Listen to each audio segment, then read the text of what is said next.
बता रहे अपने दर्शकों को कि प्रधानमंत्री नरेंद्र मोदी आज उत्तराखंड दौरे पर रहेंगे और इस बीच कांग्रेस नेता पीएम मोदी को एक ज्ञापन सौंपेंगे। जॉली ग्रांट एयरपोर्ट पर पहुंचेंगे कांग्रेस नेता और बचाव कार्यों में तेजी और मुआवजा धनराशि के लिए ज्ञापन सौंपा जाएगा कांग्रेस नेताओं की तरफ से प्रधानमंत्री नरेंद्र मोदी।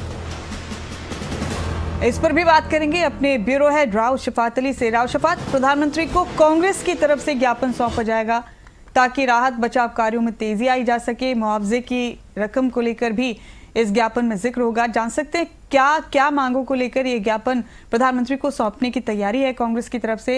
एयरपोर्ट पर ही ये ज्ञापन सौंप दिया जाएगा उन्हें। कांग्रेस का कौन कौन सा चेहरा इसमें शामिल होगा इस डेलीगेशन में जो ज्ञापन सौंपने वाला है प्रधानमंत्री को? क्या मांगे हैं इनकी?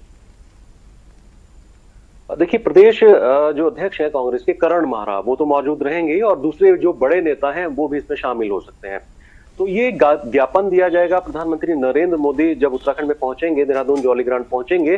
तो कांग्रेस ने एक कार्यक्रम तैयार किया है कि विधानसभा के बाहर जो गेट है वहां जो कांग्रेस कार्यकर्ता है वो इकट्ठा होंगे और वहां से एक साथ जॉली ग्रांट के लिए चलेंगे और प्रधानमंत्री को एक ज्ञापन सौंपेंगे। क्योंकि विपक्ष पहले से ये आरोप लगाता रहा है कि जिस तरह से बचाव कार्य हुए हैं उसमें शिथिलता बरती गई है, उसमें कह सकते हैं कि एक लापरवाही बरती गई है। तो इसको लेकर के विपक्ष ने पहले से ही आरोप लगाए थे सत्ता पक्ष पर। लेकिन ये जो ज्ञापन है, इस ज्ञापन को देने का जो मकसद है कांग्रेस का वो ये कि राहत बचाव राशि को बढ़ाया जाए, तेजी लाई जाए बचाव कार्यों में। तो ये ज्ञापन प्रधानमंत्री को सौंपा जाएगा। लेकिन अब प्रधानमंत्री तक ज्ञापन देने के लिए कांग्रेस जन पहुंचते हैं या नहीं पहुंचते हैं, क्योंकि सिक्योरिटी चप्पे चप्पे पर मौजूद है। क्या उनको परमिशन मिलेगी प्रधानमंत्री से मिलने की या नहीं मिलेगी? लेकिन अपनी बात को रखने के लिए कांग्रेस के जो नेता हैं, कांग्रेस के जो कार्यकर्ता हैं, वो देहरादून से चलेंगे और जॉली ग्रांट पहुंचेंगे जब प्रधानमंत्री पहुंचेंगे उनको ज्ञापन देने के लिए। जी राव शफात, इस बार बड़ी तबाही मचाई है कुदरत ने उत्तराखंड में भी, और इस बार पूरा उत्तर भारत एक तरह से तबाही के कगार पर नजर आया जब मौसम ने दस्तक दी, जब मानसून ने दस्तक दी है। उत्तराखंड के हवाले से कैसे हम इन हालात का जायजा ले सकते हैं आपके जरिए? राव शफात, कितना नुकसान हुआ है, जानी नुकसान कितना हुआ है कुदरती आफत में, माली नुकसान का पैमाना क्या है? क्या कुछ आंकड़े अभी तक सामने आए हैं जिन्हें ऑफिशियल या बाज़ाब्ता आंकड़े कहा जा सकता है कि उत्तराखंड पर मौसम की मार ने ये असर डाला है?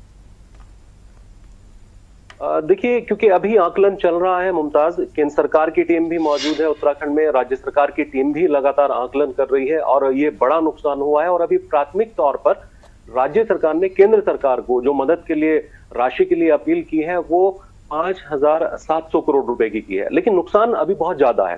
लेकिन प्राथमिकी के तौर पर ये राशि अगर केंद्र सरकार से राज्य सरकार को मिलती है तो जो मुआवजा देना है, क्योंकि राज्य सरकार अपनी ओर से मुआवजा दे चुकी है, केंद्र सरकार की ओर से भी मुआवजा दिया जाएगा।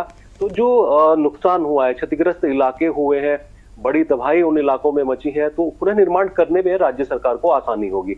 और क्योंकि आकलन अभी चल रहा है आधिकारिक तौर पर, तो जैसा मैंने जानकारी दी कि 5,700 करोड़ रुपए का एक बजट बना करके भेजा गया कि केंद्र सरकार मदद करे, और केंद्र सरकार ने आश्वासन भी दिया है कि केंद्र सरकार पूरी राज्य सरकार की मदद करेगी। लेकिन ये राशि और बढ़ सकती है, क्योंकि जब आकलन के सही आंकड़े आएंगे, नुकसान कितना हुआ है, नुकसान बहुत ज्यादा है, क्योंकि मुख्य मार्ग टूटे हैं, दर्जनों पुल हैं, जो मुख्य पुल हैं वो टूटे हैं, जो आसपास के इलाकों के लिंक मार्ग थे वो टूटे हैं, पानी की जो लाइनें हैं वो क्षतिग्रस्त हुई हैं, बिजली पूरी तरह से बाधित हुई है।